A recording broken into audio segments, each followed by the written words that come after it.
Good evening and welcome to the Dollar Dogs and Beer podcast, and welcome back everybody for season 3 already. It doesn't seem possible, guys, that we are rolling into our third season. Seems like just yesterday we started the podcast, and it's been a lot of fun. And guys, glad to have you all back. Ron won't be with us tonight; he had some stuff going on, but hopefully he'll get a chance to pop into the chat a little bit. But he will be a regular on the show all year, so it'll be 4 of us most of the time, but tonight just the original 3. So Jason, since you decided to miss the first episode of the new year because you were on the middle of a big old boat somewhere, how's it feel to be back in cold Pennsylvania again? Since you put it like that, I would say I'd rather be in the tropics, but I'm excited because with the Super Bowl ending yesterday, we are officially in baseball week where pitchers and catchers report, things like that. So yeah, I am very, very happy that baseball is back, even though the weather outside is still bitter cold. And snowy in the next couple hours too. Mm-hmm. Can't wait. How you doing, Joe? Hanging in there, man. This fake spring stuff really screws with you, to be sure. It does it every year, and people always forget from year to year. No, this isn't the real spring. It's going to get cold. We're going to get snow at least once. Oh, no. I mean, I certainly don't forget it. It's just every year it still gets you a little bit, You can tell when it's fake spring because you get those allergies starting and everything. Yeah, that's definitely been true. You get those flowers that bud early and then die and never come back. So... Well, Joe, what are you drinking tonight? I am drinking Southern Comfort and Diet Mountain Dew. Rocking that in the Cubs glass tonight. I got to keep my sugar under control because I just don't know what Jed's going to do. Yeah, you're not wrong about that because by and large, it's not much. Jason, what are you drinking tonight? Show off that can, man. Yeah, so 2 things here. I'll do my before I get to my what are you drinking, you'll notice the shirt. So this is actually a picture of Luna, my corgi, and I had to wear this tonight because we have nicknamed her Corgstradamus because she is 7 years old, and she has picked the Super Bowl winner every single year that she's been alive. And she is, after last night, a perfect 7 for 7 in Super Bowl predictions. Basically, I get 2 toys that are pretty much the same, but it'll be 2 different colors, one for each team, and try to get team colors if possible. And she picked the Chiefs last week, and it was a little bit nerve-wracking there, but Chiefs ended up pulling it out. So Luna is truly just Corgstradamus. And then the beer tonight, it's called Golden Sipper, and it's from Broad Street Brewing. Now, while I was away, some of you may know that I am a part of a Philadelphia Mummers string band called Uptown String Band, and we actually came out with a beer. We partnered with Broad Street, and it is called Golden Sipper. That is a picture of a former captain of ours. And see if I can just rotate this a little bit for you so you can get the full picture. We got City Hall there with Billy Penn. What was that? Oh, that's just the abbreviation stuff. So yeah, Golden Sipper from Broad Street Brewing. It is a Mexican style lager with lime. Very good lime flavor in it. It is absolutely a delicious beer. Yeah, you gave us a can for my wife and I to try. We tried it last night, and oh my God, it's the closest beer I can think of would be like Cape May's Tan Limes, but it has so much more lime flavor in it. It is absolutely delicious. 10 out of 10 from both of us in the Miller household. So, love it. It was this great. is definitely a can that I'll be keeping too, just because of it's so pretty. It's gorgeous can art and everything. And then tonight, I decided since Valentine's Day is just around the corner, I'm going to go with a chocolate strawberry ice cream stout. This is from New Trail Brewing Company. It's pretty good, a little bit sweeter than your typical stout, but it's not too sweet for me at least. Other people may not quite agree with that. All right, so let's roll into it. For the Hall of Fame, we had 3 new inductees, of course, plus Jim Leyland, we'd already known about. Adrian Beltre had the highest percentage this year in his first year, 95.1%, fourth highest percentage all time among third basemen behind George Brett, Chipper Jones, Mike Schmidt. Good company to be in right there. Third highest WAR among third basemen. He played for the Dodgers, Mariners, Red Sox, and Rangers. He obviously chose the Rangers for his plaque hat. He did most of his great work was with the Rangers. One of 4 players throughout MLB history to reach 400 homers, 3,000 hits, and at least 5 Gold Gloves.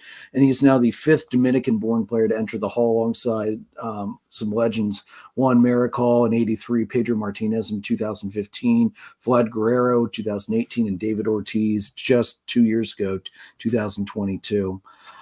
He was, I think, by far the most no-brainer choice of anybody on the ballot. I would have been shocked if he had not only not been a first ballot, but had he been under 90%, because that would have been insane. That was the easiest pick of the year by far.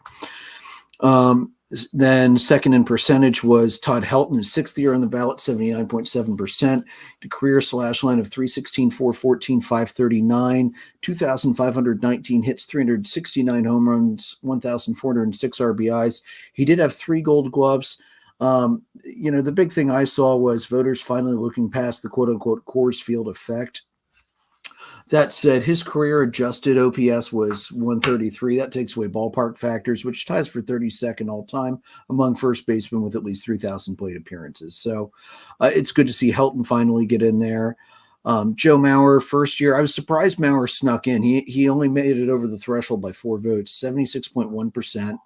He won the batting titles in 06, 08, and 09, becoming the only catcher in history to lead his respective league in batting average on 3 separate occasions. He did win an MVP in 2009, one of 6 catchers with at least 3 Golden Gloves and 3 Silver Sluggers, a career 306 hitter, 2,123 hits, and 143 home runs. And he did spend his entire career with Minnesota. He joins Johnny Bench and Ivan Rodriguez as the only catchers to be voted into the Hall in their first year of eligibility. And I know there was some quote unquote controversy around that because he did spend a good amount of time at first base as well, but for the majority of his career he was a primary catcher, so he is in as a catcher into Cooperstown. So yeah. That whole argument is just ridiculous, because regardless of where he ended up, just like Buster Posey, you think of them as a catcher.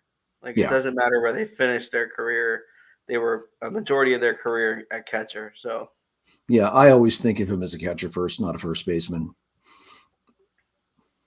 Yeah. And I mean, if you think about it, a lot of catchers eventually transition out of the position. So you have to. Yeah. I mean, if you want to have longevity in the game, eventually you're going to have to give your knees a break. So, my big thing with Joe Mauer was I was very surprised to see him be a first year selection. I know he only got in by 4 votes. I was thinking he was possibly like a year 3 type of candidate, based off of who else was on the ballot here. But I mean, good for him. Congratulations to him. Definitely surprising that he was first ballot though, based off of everything else. Yeah, agreed. The snubs for this year: Gary Sheffield did not make it in on his final ballot. He ended at 63.9%. Billy Wagner was 5 votes short, which is so incredibly irritating, 73.8%. The other 2 guys over 50%, Andre Jones, 61.6% in his 7th year, Carlos Beltran at 57.1% in his 2nd year. I'm pretty sure it's a safe bet that those 3 should make it. Wagner's the only one I'm not really 100% sure about, just because for some reason the writers don't like putting closers in, even though in our lifetimes, Billy Wagner was among the most dominant closers to ever play in the game. I've been to games where he was pitching. You could hear the ball crack in the catcher's mitt. That dude had a lightning arm. Oh yeah, I mean, he was pretty much the first closer that we would see consistently hit in the triple digits. And I think this is where my issue with Joe Mauer comes into play. Well, the bigger issue for me is the limitations on the number of players that you can select. But this is where my thoughts with Joe Mauer come into play, because he was elected by 4 votes in his first year. You take those 4 votes and 1, add that to Billy Wagner, and you have a guy who makes it in his 9th year. And then you take those votes and give them to Joe Mauer next year. I think Billy will get in next year. Being right there. Sheffield, he should get in by committee someday. Andrew Jones is I'm not sure what's going to happen with him. I feel like he might end up falling just short, based off of who all is on the ballot, who's coming up on the ballot in the next couple of years. Beltran, I think he'll definitely get there, being at 57% after 2. So, yep, agreed. All the guys that fell off this year were all first-year guys. Victor Martinez, Jose Batista, Bartolo Colon, Matt Holliday, Adrian Gonzalez, Brandon Phillips, Jose Reyes, and James Shields. And Jason, you missed this because you were away, but Joe, Ron, and I all predicted that Jose Reyes and James Shields would collect exactly 0 votes, and that's exactly what happened. That's no surprise. I don't even know why James Shields was on a ballot. He was career 4.34 ERA. I'm pretty sure that it's pretty much something, isn't it? Like, just after whoever retired, like 5 years, you're just on the ballot. I don't think it's automatic, though. I think you have to. I think there are benchmarks you have to have achieved as a player to be considered. I'd have to look that up, though, to be sure. Some guys that are barely hanging on that are under 10%. David Wright did manage to cling to the ballot, 6.2%. He's treading water pretty hard. Torrey Hunter, 7.3%. K-Rod at 7.8%. That's Francisco Rodriguez. And Mark Burley at 8.3%. A couple notable guys that we've kept an eye on, obviously Jason being a Phillies fan. J-Roll, 14.8%. Utley, 28.8%. A good start for Utley. He should, I think, get there eventually, although I think it's going to be a few years at least. And Alex Rodriguez at 34.8%. I'm just happy J-Roll's still making progress because he was such a good defensive shortstop. Mm-hmm. So we'll see how that goes as we move on. I do know Ichiro is coming up next year, so Ichiro is going to suck 1 out of 10. Should suck 1 out of 10 of every ballot, but we'll see. We'll have to see, because God forbid we elect anybody unanimously into the Hall of Fame. All right, guys. So quick look at some of the major deals that happened since the last episode. Marlins and Twins trading again. Marlins got Nick Gordon from the Twins for left-handed reliever Steven Okert. Gordon is the younger brother of former Marlins second baseman D. Strange Gordon. The younger Gordon can also play second base and shortstop, so a good general all-around utility guy for the Marlins. Okert had a good season out of the pen last year, generally over the last 3 years for Miami, 3.51 ERA, although his ERA blossomed up last year to 4.45. The Pirates just today signed two-time All-Star catcher Yasmani Grandal, 1 year, $2.5 million. If I remember right, their primary catcher's out for the year with Tommy John, so good filler piece there with I think with Grandal. Kershaw re-signed on yet another 1 year deal with the Dodgers. He won't be back until at least June, so we'll have to see what's left out of Clayton Kershaw. I think we all know by now to never completely count him out unless it's after the end of the regular season, in which case, yeah, you can pretty much effectively count Clayton Kershaw out anymore. The Orioles, the big trade, Corbin Burns, man, they filched Milwaukee. Milwaukee gave up Corbin Burns for infielder Joey Ortiz, left-hander DJ Hall, and the 34th pick in the draft this year. And that is I believe that's a supplemental pick. And those are the only ones you can trade. You can't trade your regular picks. Joe, so how's the party going in Chicago with the prospect of not ever seeing Corbin Burns in a Bruins uniform ever again? Yeah, I think it's obviously it's a positive.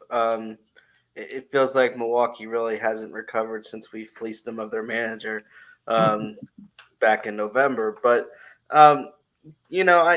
I've said before that I was not I was not really deathly afraid of Corbin Burns in the past, and the Cubs have done good enough against him. Milwaukee's issue was always the offense. They never had the offense to back him, so it really didn't matter. I think he's gonna really shine in Baltimore, to be sure, with that offense in front of him and the defense behind him. I think you're going to see a really good year out of him, and there's really not much pressure given what the rest of that rotation looks like. In Milwaukee, it was him and Woodruff and Peralta, if on a good day, and it just wasn't really, didn't really feel like there was so much pressure on him to do well, whereas in Baltimore there won't be. Yeah, agreed with that. I think it was a great move by the Orioles. I still can't believe they got him for as little as they did. I know Burns is on his last year, but I can't believe they couldn't have gotten more for him than that. And that's what's so impressive about this for the Orioles is in the past, they had been very reluctant to sign a big free agent, make a big deal like this. And the fact that they got a Cy Young winner for nothing, they kept their top prospects. Joey Ortiz is basically blocked in the infield. DJ Hall has potential. But again, you're giving up a left-handed pitcher for a Cy Young and All-Star pitcher. So, and a second-round draft pick or a supplemental pick. I mean, you make that deal 100% of the time. I think also this came pretty much the day after it was announced that the Angelos family finally sold the Orioles to a group that also includes Cal Ripken Jr. So bright days ahead for the Orioles, especially after last year. They're only going to get better. This was just an absolutely amazing trade. Yeah, I cannot wait to get Jim on here for the AL East show. He is going to be on cloud freaking 9. He was saying today, since we work together, we'll message every now and then, and he was saying today that this is the first time in many years that after the Super Bowl he actually looks forward to baseball season starting. That's awesome. I'm so happy for him and for the other Orioles fans. You've got one of the nicest parks in the majors, and you've had an ownership that would not put a team worthy of that park on the field, and now they're finally doing it. You're getting a new ownership. You're letting the young guys come up, and that's going to be a scary good team in the AL East this year. Division winners, I would not put it past them again, but we'll get to that in a couple weeks. Moving on, the National League champion Diamondbacks signed Jock Peterson, 1 year, $9.5 million. That's honestly pretty fair for a guy that's pretty much stuck at DH because of his limited range in the outfield and the fact that he can't hit lefties to save his life. The Brewers signed Rhys Hoskins away, 2 years, $34 million. There is an opt-out after the first season. Joe, that's got to be painful, man. As great as it is to see Burns leave, to see Hoskins move in. Now, granted, you're going to get Hoskins coming off an injury this year, but if he stays on for next year, watch out. Yeah, I mean, there's a lot of thought on that. We Cubs fans thought that that's who they were going to end up with, and then you're starting to see sort of a change in the plans there, and sort of a pivot, I think, somewhat in a youth direction with the amount of prospect depth they have. You're seeing some of that play out. So, I mean, barring Belly coming back, I think they're gonna move in a more youthful direction. It looks like. Yeah, makes sense. And the thing with the Brewers signing Hoskins, they did this right before trading away Burns. So if he has a decent season, I think you're going to see Rhys opt out of that deal after the first season. One, retest the market because you'll probably be able to get a better deal elsewhere. And two, if I'm Rhys, I'm feeling a little deceived after that because you signed that deal thinking, hey, I'm coming into this place where the team is really trying to win. They have, 2-3 top starters. and then they trade away their top starter and Cy Young winner. So I really think that depending on how the season goes, you're going to see Reese opt out. I wouldn't blame him in the slightest. I would not blame him in the slightest. Yeah. And I think next year, if he shows he's healthy and comes back fine, watch out free agent market. He might be the top free agent on the market next year. Yeah, So. it's not a friendly ballpark for him to hit in, but who knows? The nice thing about Milwaukee, it's got the power alleys. He's got enough power that he'll be able to get it into the gap, and he'll be able to at least get doubles out of it. He won't get as many home runs as he got in Philadelphia, but let's face it, most players, when they leave Philadelphia to go somewhere else, don't usually hit as many home runs because Philly is such a launching pad in the heat of summer.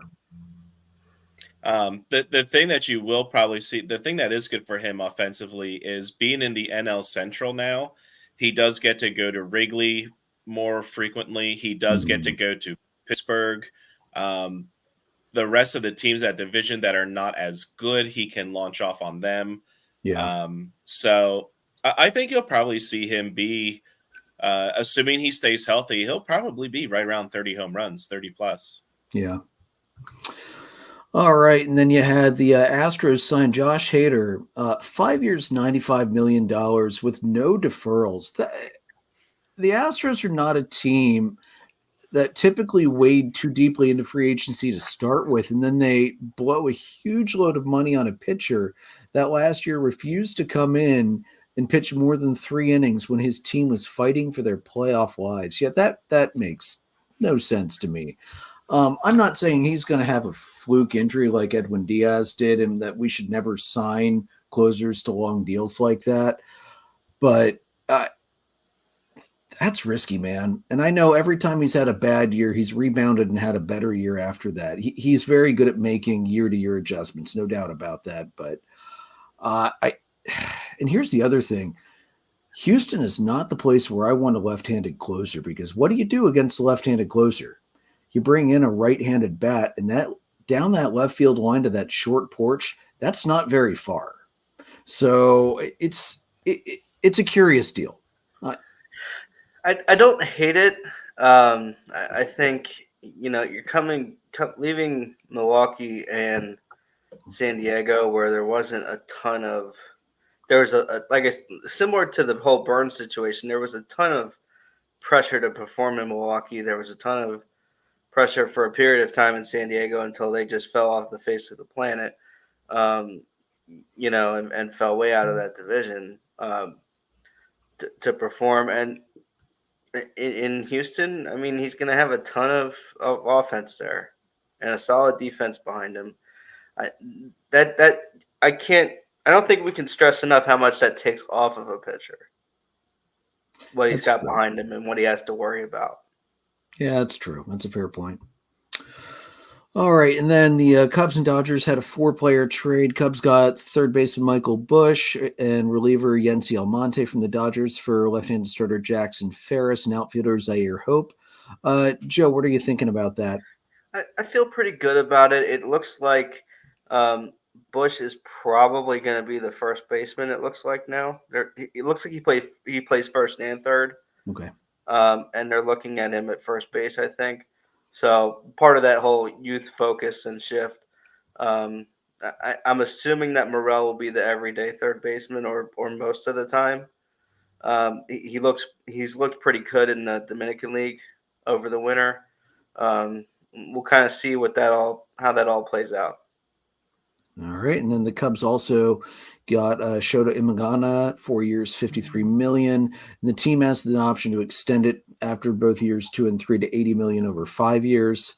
Are you excited for him? I am. Justin Steele's excited for him. He's on Twitter. He was like, "Wow," and watched one bullpen. Wow. I'm like, I'm sold. Yep. This was a sneaky good deal for the Cubbies.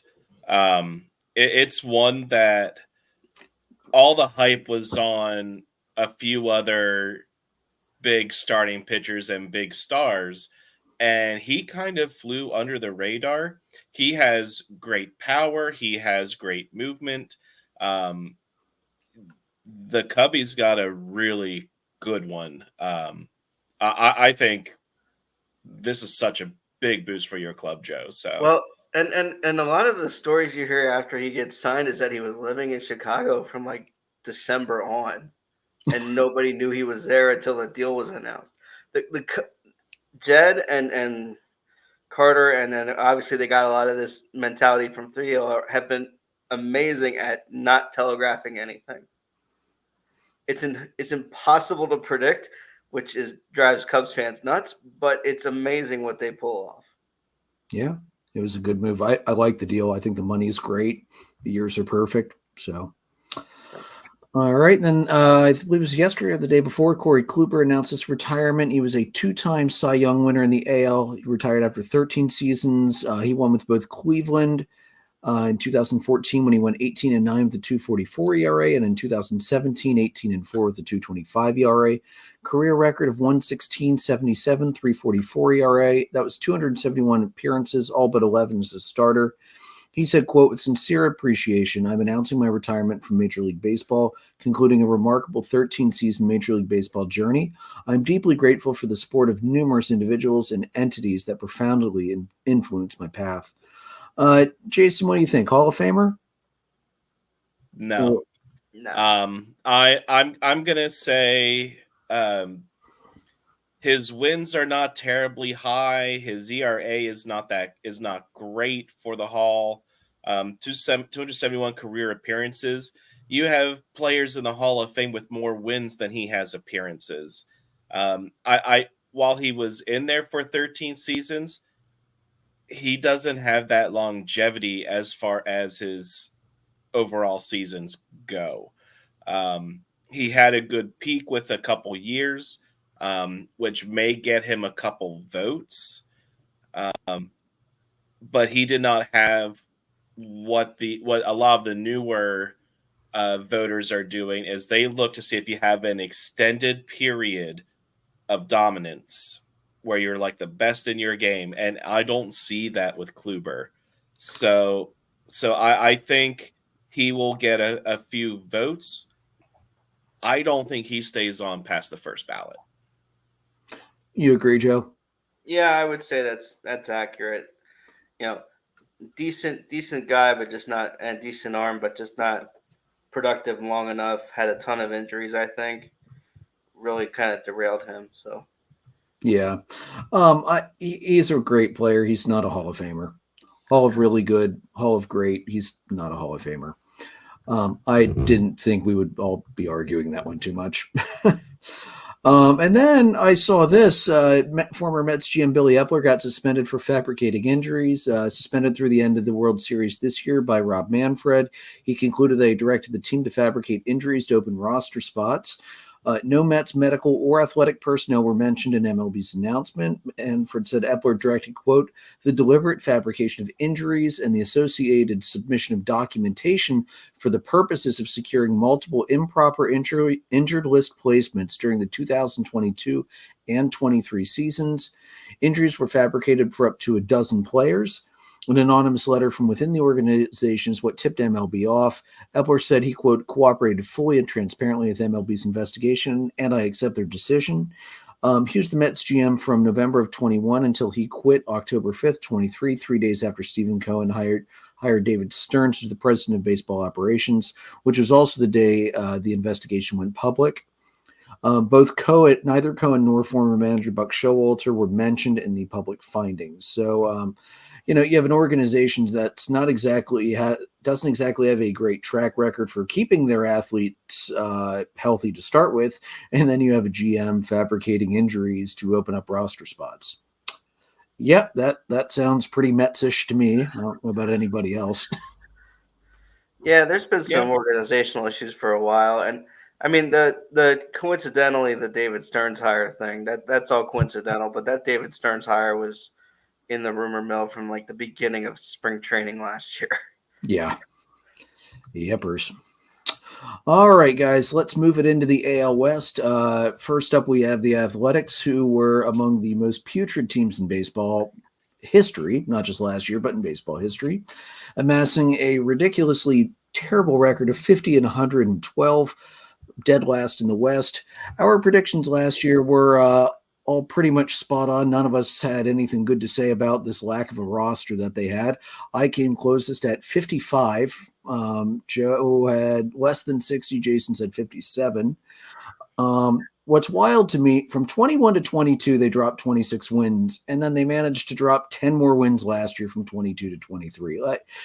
This is an owner who doesn't care, an owner who is tanking the value of his club to try and move it. And now with all the pushback that maybe they're not going to Vegas because not everything has been approved right and things are getting tight, it's just a mess. Just a mess.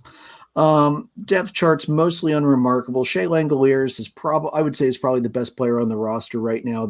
Their all-star catcher. No, he didn't make it last year. He'll probably make it this year as Oakland's token pick, though, for the all-star game.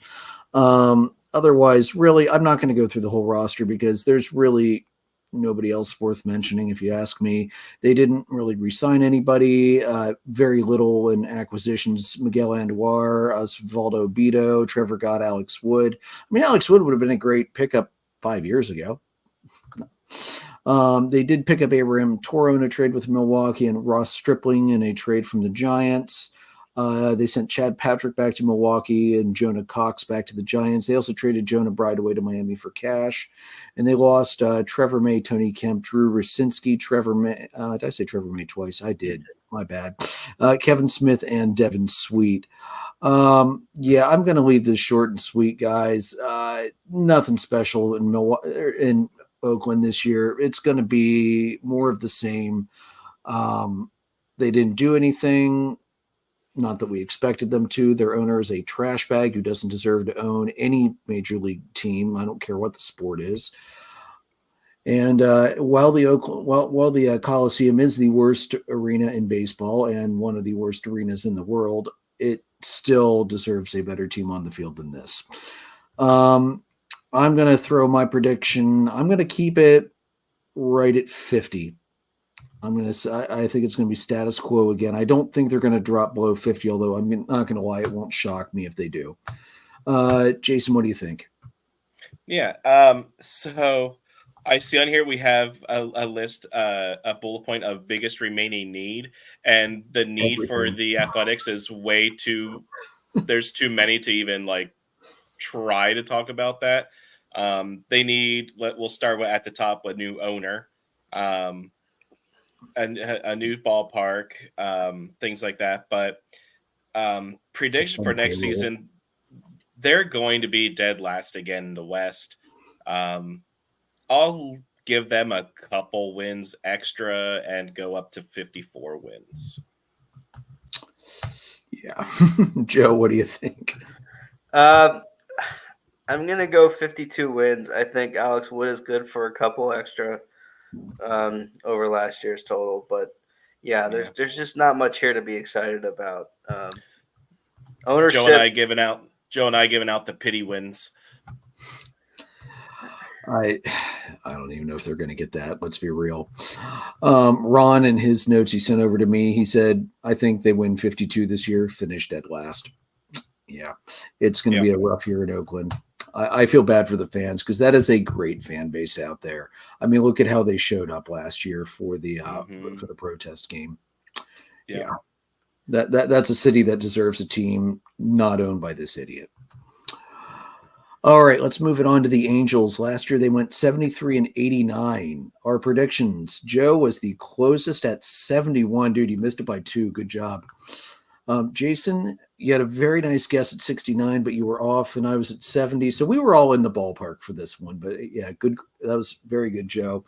From 21 to 22, they went down 4 wins, but surprisingly, they stayed exactly even last year, which really, when you look at what they did, the trade deadline to try and convince Ohtani that they were going to go all in, and boy, that just I don't think there was a more unlucky team after the trade deadline last year than the Los Angeles Angels at Anaheim. That was wow. I've never seen that many moves fail that badly that quickly.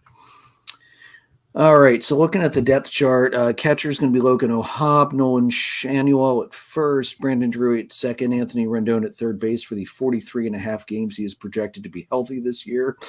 Actually, that might be optimistic. Maybe 42.5 would be better, Mister. I feel like the season's too long, even though I haven't played a full season since I played for the Nationals.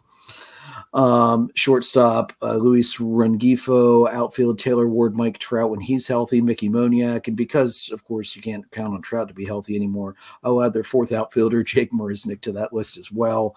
DH is Brandon Drury. Pitching, Tyler Anderson, Patrick Sandoval, Reed Detmers, Griffin Canning, Chase Silseth. Closer is Carlos Estevez, and then Matt Moore, the former Phillies wonder kid. Jose Soriano, Sam Bachman, Jimmy Harrigan, and Adam Simber out there. So the Angels were making moves. They unfortunately lost out on the GOAT. Shohei did leave to go cross town to the Dodgers. And you're never, let's be real, unless you're willing to spend Dodgers level money, if you lose a guy like Shohei, you are not going to be able to reclaim everything you lost in one offseason. That's just never going to happen. That said, they could have done a little more than they did. They've picked up Adam Kolarek, Adam Simber, Zach Plesac, Robert Stevenson, Matt Moore, Aaron Hicks, Jose Cisnero, and Luis Garcia. In a trade with Atlanta, they got Evan White and Tyler Thomas. Low-level prospects, nothing major there. They sent back Max Stassi and David Fletcher, which I was shocked that they let them go, but they picked up Carlos Espinoza from the Astros and sent back Trey Cabbage at third baseman, and they bought Guillermo Zuniga from the Cardinals. That was a cash deal. So again, they lost Shohei, they lost Mike Moustakas, CJ Cron's gone, Gio Urshela's gone, Randall Grichuk's gone, Eduardo Escobar, Aaron Loop.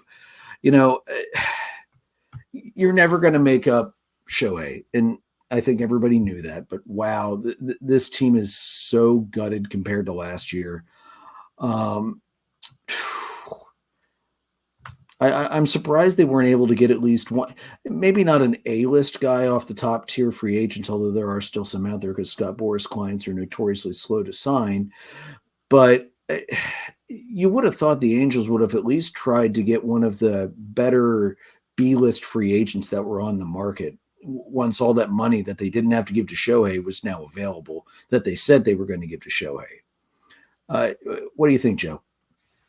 I was listening to MLB radio this morning, and the youth that they have in the starting pitching is better than it looks, and they're all 27 or younger, I think. So there's a ton of prime almost level talent there.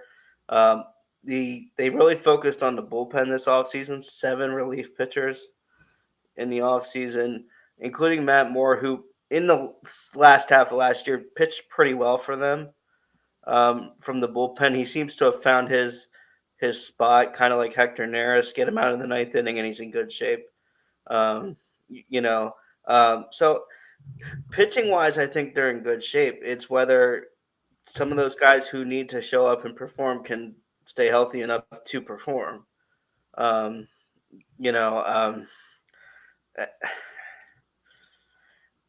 going to go 76 wins. I'm going to give them a few extra. Okay. Joe at 76. What do you think, Jason? I think they're going to drop. I think if you look at the numbers last year, Shohei was 10 wins above replacement. Logan O'Hoppe is coming back from injury. He had a bicep or a pec tear or something like that last year that he missed some significant time. Mickey Moniak is inconsistent. Mike Trout is great as long as he stays healthy. I don't see this team doing much of anything. I think they're going to still wind up in 4th place in the division. And I'm going to drop them down. I won't drop them the full 10 wins above replacement. I do think that they drop a good bit, though. I'm going to go 66 wins. 66. Okay. 66 in 4th place. Yeah, let's be real. They're not going to drop to Oakland's level. No. Even if Trout doesn't play a game this year, they will still not drop to Oakland's level. They still have enough actual talent on that roster, unlike Oakland. Yeah. I think they're going to drop though. They were 73 last year. I'm going to say, I think 70. I think they'll just manage to get out of the 60, but it's not. It would not shock me if they ended up in like the 67 to 69, just under that 70 win cusp range. But I'm going to put my guess at 70. And I do agree, fourth place is where they're going to end. Where they're going to end up. Ron's prediction. He's actually said 78 games. He's a little more bullish on them than we are. Missed the playoffs. Again, they lost good players to free agency. He has them at fourth. So a little more. Ron's a little more bullish than the rest of us. But then again, Ron won fantasy last year. So what do we all know? All right, guys, let's move on to the Mariners. I've got the Ichiro jersey on tonight just for this occasion. Last year, what a baffling year for the Mariners last year. They ended up at 88 and 74, which isn't a bad year by any stretch. But boy, they had much higher expectations going into the season last year. They ended up third place. Last year's predictions, Dave was actually the closest of all of us. He said 90 to 92 wins and the division. Dave, you did not get the division prediction correct, unfortunately. Jason, you said 95 in division. Joe, you said 95 in division. I said 96 in division. We were not even close. I mean, they stumbled so badly out of the gate last year. And, well, they did make a tremendous run in August and September. They not too surprisingly fell short in the end. They dug themselves too deep of a hole in the beginning to come back, I think. Looking at the record change from 21 to 22, they stayed even. And then from 22 to 23, they only dropped 2 wins. So, again, still a good club. A lot of talent here. Catcher Cal Raleigh and Mitch Garver. First base Ty France. Second base Rory Polanco. Third base Luis Urias. Shortstop J.P. Crawford. Outfield Dominic Canzone. Julio Rodriguez. Mitch Haniger. DH will be between Garver, Haniger, and Cal Raleigh. Their pitching is still really, really scary good. Luis Castillo, George Kirby, Logan Gilbert, Bryce Miller, Brian Wu. Relieving, you have Andres Munoz as their closer, Matt Brash, Gregory Santos, Tyler Sakedo, and Gabe Spire. So they did pick up Mitch Garver in the offseason as the backup catcher, Mauricio Rivera, Austin Voth, Colin Snyder. And then you've got the gazillion trades that they were making back and forth. Guys they picked up, they got Cody Bolton from Pittsburgh, Blake Hunt from Tampa, Luis Urias from Boston, Carlos Vargas and Sebi Zavala from Arizona, Cole Phillips and Jackson Coar from Atlanta, Mitch Haniger, Anthony DeSclafani from San Francisco. DeSclafani later got flipped to Minnesota.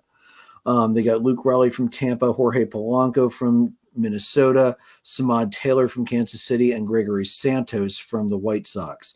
Guys they traded away. Riley O'Brien, Tatum Levins, Isaiah Campbell, Eugenio Suarez. That trade still surprised me. I kind of get that they were trying to cut down on their strikeout rate, but the guy they brought in, Luis Urias from Boston, is not exactly known to not strike out a lot as well. Jared Kelenic, I can't believe they gave him up to Atlanta for as little as they did, along with Evan White and Marco Gonzalez. Robbie Ray, they sent to San Francisco. Jose Caballero sent to Tampa Bay. Like I said, DeSclafani with Justin Tapa and Gabriel Gonzalez and Bowen got sent to Minnesota. Royals is player to be named later. And the White Sox was Prelander, Baroa, Zach DeLoach, and future considerations. So either cash or player to be named later. So, guys, this is still a very good team. I don't know if it's better than last year's team, but it's still a very good team. I don't think they have enough to catch the Rangers. I think they might have enough to catch the Astros because the Astros are still aging and they didn't really add. They're not really adding guys. They're rolling with their core group, which is a good group. Don't get me wrong. This group won the World Series 2 years ago.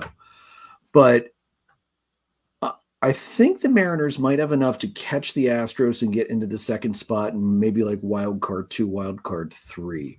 I'm gonna put them back up to 90 wins. I think they've got enough there to get back to 90. Jason, did Dave get back to you yet by any chance? Yeah, he is going with 91 wins. Okay. and he's taking them as the division winners. Ooh. Okay. So, some of that could be fan bias, but A little bit. he sees them catching. I mean, if you look at it, they were only 2 games behind both the Rangers and the Astros. So why not? So yeah, 91 wins and the division. And again, as we've seen, it is very possible we'll see the division cannibalize itself as well at the top. Jason, what's your prediction?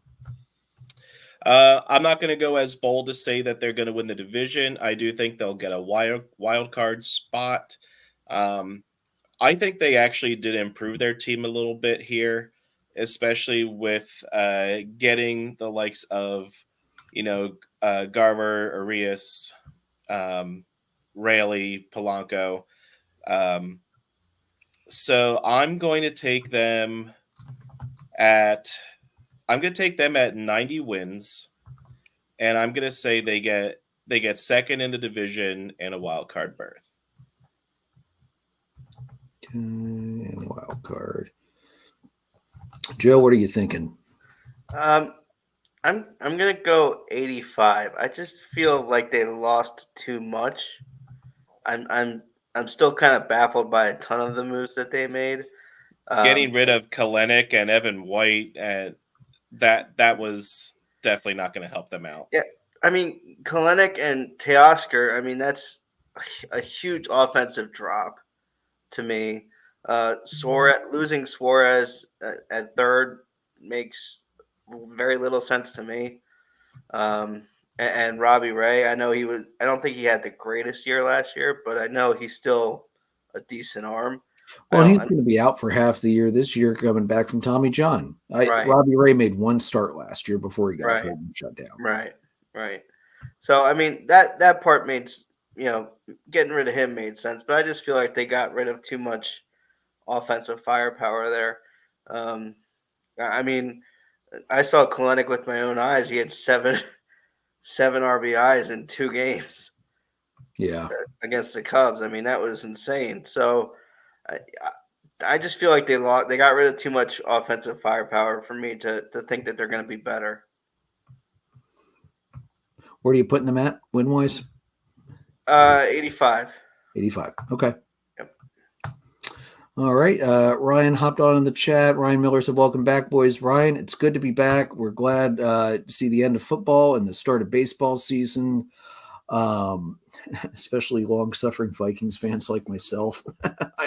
I'm happy to see the season go by the wayside. It has not. The last 5-6 weeks of that regular season were very, very unremarkable and not worth mentioning. All right, moving on to the Rangers, who ended up winning the World Series over the Diamondbacks last year with a regular season record of 90-72. They were second in the West. Houston did hold the tiebreaker at the end. Our predictions last year, we might have been off a little bit. Jason, you said 75, Joe said 73, and I said 79. So I was the closest, but boy, none of us were particularly close. I don't think we can count that. No. I mean, it was still closest, but it wasn't a good closest, that's for sure. 11 wins is not not within the radius of getting points there. It depends on which Jackbox scheme you're playing. Some of them give you up to 30, so it just depends on which Jackbox scheme it is, man. I'm sorry. Ron said 89 in second place for the Mariners. I forgot to mention that. But yeah, none of us were particularly close to the Rangers last year. Although the Rangers, perfect storm of everything good hit them at the right time. They made the right deals, and boy, that team was good. We weren't expecting them to make the deals that they made. No, well, they got good enough and they said, all right, let's do it. Let's pull the trigger. This might be our only opportunity. And it worked. Good depth chart still. Jonah Heim catching, Nathaniel Lowe at first, Marcus Semien at second, Josh Jung at third, Corey Seager at shortstop. That's going to be their infield for a pretty long time coming. And it's a pretty damn good infield. Outfield, Evan Carter, Leody Taveras, and Travis Jankowski. DH is Ezequiel Duran. And the pitching, Nathan Eovaldi will be the ace to start the year. Andrew Heaney, Dane Dunning, John Gray, Tyler Mahle. And then remember, Jacob deGrom and Max Scherzer are going to be back at some point, likely June, July is when they're both projected to get back. So that's firepower without needing to make a trade to get firepower potentially. In the bullpen, Jose Leclerc closing, Josh Sabors, John Gray, David Robertson, Jason's favorite all-time former Philly, Cody Bradford, Kirby Yates, and Dane Dunning. Jason, I still hope Dave Robertson puts one on the Phillies this year when you guys face them, although I wouldn't be shocked if it doesn't go that way either. I mean, he tried last year, and the Phils took him deep. So yeah, it's the Marlins though too. Let's be real. So they did re-sign Travis Jankowski a couple weeks ago. New acquisitions: Kirby Yates, which I was not surprised to see Atlanta opt out of that deal and not pay the exorbitant rate that would have been the final deal of that deal. Tyler Mahle, Andrew Knizer, and David Robertson.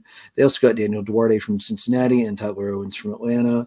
Losses were Austin Hedges, Jordan Montgomery, Mitch Garver, Martin Perez, Chris Stratton, and Kennedy, Jake Odorizzi. That wasn't a big loss. Brad Miller, Aroldis Chapman, Will Smith, Robbie Grossman, Brett Martin, Matt Bush, and Daniel Duarte. And JP Martinez was the player they sent back to Atlanta in the trade for Tyler Owens. So honestly, guys, they didn't do a ton because they didn't really need to make that many moves. They shored up the bullpen, which, let's be real, I don't care how good any bullpen was last year. You're never going to hurt yourself shoring up and adding more firepower to the back end of your squad. Always a good idea. I don't think they're going to be repeat champs. I don't think they're going to be the first team since the Yankees in the 90s to do that. I wouldn't be surprised if they make it back to the World Series, but I think it's going to be an incredibly difficult path through the American League playoffs this year. I mean, just in their division, Mariners, Astros, Rangers, that's 3 potential playoff teams there. The Central, who really cares? That division's still garbage. And then in the East, you've got Baltimore is going to be good. Toronto might finally figure it out this year. Tampa Bay is going to be good again. Maybe the Yankees will have a resurgence. I don't think the Red Sox will, based on what they've been doing. But, we'll have to see how that goes. It's going to be a tough path for the AL champion to get through this year because there's a lot of the high-end teams in the AL, I think, will be very good this year. I'm going to say 92 wins. I'm going to say 92, and I think they get the division back. What do you think, Joe? I'm gonna keep them at 90, and I do think they win the division, but I think 90 is the number. Okay, Jason. I'm going to go a little bold here. They're going to drop in wins. I think they're going to not only drop down to 88 wins, they're not going to make the playoffs. And here's my reasoning. One, based off my prior prediction, you have the Mariners taking up 1 wild card spot, so that leaves 2 wild card spots and the division winner. Looking at this here, looking at the Astros and their core, I do think eventually, I think you're going to see the Astros win the division again. And the American League East is very stacked to the point that I think you have 3 teams again make the playoffs out of that group. Or you may see another AL Central team sneak through. Probably not, but I think you're going to see. I think you're going to see teams like you're going to see the Orioles, the Blue Jays, and the Rays make the playoffs there. Excuse me, which unfortunately means 2 of these top 3 teams in the AL West are not going to make. Well, one of the top teams here in the American League is not going to make the playoffs. I think it's the Rangers, and here's my thought behind that. They have a good core. They have an amazing, legendary manager in Bruce Bochy. I think losing Jordan Montgomery hurts them. I think not having DeGrom and Scherzer until halfway through the season hurts them. And when they come back, how effective are they going to be? Or will it be 2 starts and they're down again? So I think while they have a great core, just the injury bug and the free agency bug is just going to hurt them just enough that they fall below the Mariners. So I'm going to take 88 wins and missing the playoffs. Okay. And it's kind of like you do see it fairly frequently where a World Series team has a World Series hangover after winning or even getting there because they have that shorter off season. They're not as fresh, things like that. So, yeah, 88 wins and out of the playoffs. I think I'd have to look back here. I think the last time you had a World Series champion not make the playoffs the next year, probably the Nationals in 19. Yeah, I think you're right there. That makes sense. Yeah, it's been a little bit since the World Series champ has been excluded, and again, 2020, yeah, that was a crap shot season with the COVID year and everything. Although the Nationals had sold off so much that I don't think they were ever really a threat to get back. But I mean, you also look at this division; it's going to be a good division where I think you see them kind of beat each other up a bit. Yeah, and I think now if the Rangers can keep their heads above water for the first half of the season, and DeGrom and Scherzer are effective when they come back, they'll be fine. But to me, that's a big if right now. All right. And also, you mentioned Travis Jankowski, Lancaster native, Lancaster Catholic grad, Travis Jankowski. Good to see a local guy get some reps. Ron's prediction, he is quite a bit more bullish on the Rangers than all of us. He is saying 95 wins in the division. He thinks they have enough to soar through the muddled mess of the top of the division. So we'll see about that. All right. And then last but not least, the trash can beating Astros. Last year went 90-72. They did win the division on tiebreak. They lost in the ALCS to the Rangers 4-3. That was a good ALCS. That was a really good ALCS last year. Was that one home team won every game? Away team won every game. Away team won every game? Yeah. Yep. Yeah, that was wild. So Joe was the closest one last year with his 90 win prediction right on the mark. I was second at 88-90 on the range. Jason was at 93. So we were pretty good in our guesses for Houston last year, much better than we did with Texas. The record changed from 21 to 22. They went up plus 11, and from 22 to 23, predictably, they went down 16 because let's be real, you're not going to continuously win 105, 110 games every single year, no matter how hard the Los Angeles Dodgers try to buy that. Sorry, did I say that out loud? All right, looking at the depth chart here, catching Martin Maldonado, Jose Abreu at first, Jose Altuve at second, Alex Bregman at third, Jeremy Pena at short, outfield Michael Brantley, Chas McCormick, Kyle Tucker, Yordan Alvarez when he's healthy.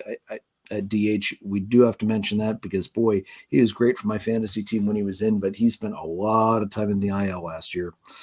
Pitching, Framber Valdez, Christian Javier, Lance McCullers Jr., Luis Garcia, Jose Uriquity in the starters. In the bullpen, Ryan Presley at closer, along with Josh Hader. Well, have they announced, is it going to be Hader or Presley? Because I could really see them even going closer by committee. Have they announced who's actually going to close? I don't think they have. I don't think so. All right, so Presley / Josh Hader closing, Rafael Montero, Hector Neris, Brian Abreu, Ryan. Oh, that's what Neris is gone. Yeah, Neris is gone. Sorry. Brian Abreu, Ryan Stanek, and Seth Martinez. They did extend Jose Altuve 5 years, $125 million. If I remember right, that's going to put him at his year. It'll be 37, I believe, when the contract terms. So this will very likely be Jose Altuve staying in Houston for the remainder of his career, as he should be. Trash can beating and wire wearing aside, he has been a key part of that Astros organization from before the cheating to after the cheating, culminating in that World Series title in 22. All right. They also picked up Victor Caratini in the offseason, Declan Cronin, who was later waived, and Josh Hader. They also got Dylan Coleman in trade with the Royals and Trey Cabbage, as I mentioned earlier. Stanek's gone, Phil Maton's gone, Michael Brantley's gone, Maldonado's gone, Hector Neris, Matt Gage, Declan Cronin. So the Astros predictably have been largely quiet. Hader, definitely good to put him in the back end of that bullpen. Like I said, you're never going to hurt yourself adding more firepower back there. The Astros aren't, let's be real, guys. They've never really been known to dip heavily into free agency, and they continued that trend here. I think that they're going to dip down slightly. I'm going to put them at, 88. 87. No, I'm going to say 87. I think of the three top teams in the West, I think the Astros are the most likely to be left out because of the wild cards being claimed by the East. So I'm going to say 87 and miss. I will call the miss. Joe.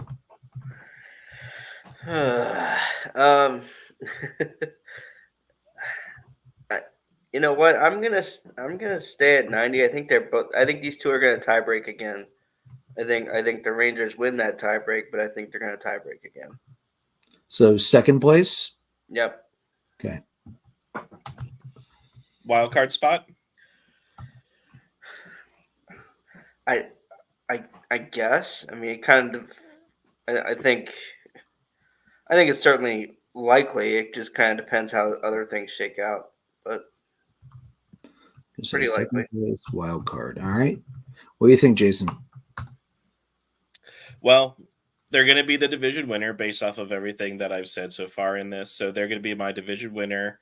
What did I say for the Mariners? I said, 90? Give me a second. You said 90. Yep. I'll take the Astros by a game and take them at 91. Okay. I think their core is still really good. Their outfield is solid. Their rotation is really good. Adding Hader is good. That helps ease the blow of losing Hector Neris. I can't believe I'm saying that. But no, I mean, I've said over the last year or so that Neris out of the closer role is fantastic. He's finally found his spot. So you do lose Neris, but you also gain a fantastic back end pitcher. So I think that's kind of a little bit of a trade-off there. So I think they're still strong. I'm gonna say 91 in the division by a game over the Mariners. Okay. Ron's prediction, and I'm going to read this verbatim because it's too good not to.